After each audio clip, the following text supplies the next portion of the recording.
রান্না করার সাথে সাথে আপনাদের সাথে কিছু কথাও শেয়ার করতে ভালো লাগে। সবাই কেমন আছেন? আশা করি ভালোই আছেন।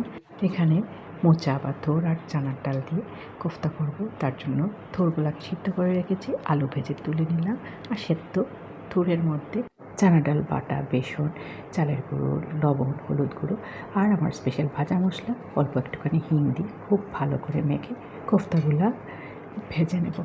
আপনাদের মনে আছে ছোটোবেলায় আমরা সবাই জুড়ে জুড়ে পড়তাম? আজকাল তো ছেলে মেয়েদের কোনো আওয়াজই শোনা যায় না। ওরা যে কী যে মনে মনে পড়ে সেটা বুঝে পাই না।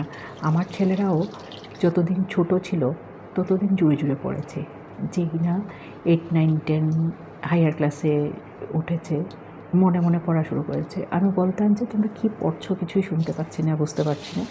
একটু পড়ে পড়েই ওদের টেবিলে গিয়ে নজর রাখা যে ওরা ঠিকঠাকভাবে পড়ছে কি না। আসলে ওরা ঠিকঠাকভাবেই পড়তো, কিন্তু মনে হতো যে পড়াটা হচ্ছে না, যেহেতু আওয়াজ শোনা যাচ্ছে না। আর আমাদের সময় যেন কম্পিটিশন আর কি, কে কত জুড়ে পড়তে পারবে।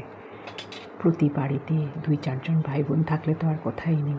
গুনগুন গুনগুন আওয়াজ শোনাই যাচ্ছে পুরা পাড়াকে পাড়া, পড়ার শব্দ সকাল হোক কি সন্ধ্যা হোক। আর কোনো বাড়িতে মেট্রিকের স্টুডেন্ট থাকলে তো আর কথাই নেই, পুরো পাড়ার নজর সেই বাড়ির দিকে। এত আন্তরিকতা ছিল। দিনগুলো যায় গিয়ে, কিন্তু স্মৃতিগুলো রয়ে যায়। আজকের ভিডিওটা এই পর্যন্তই। সবাই খুব ভালো থাকবেন, সুস্থ থাকবেন। পরের ভিডিওতে আরও অনেক গল্প হচ্ছে।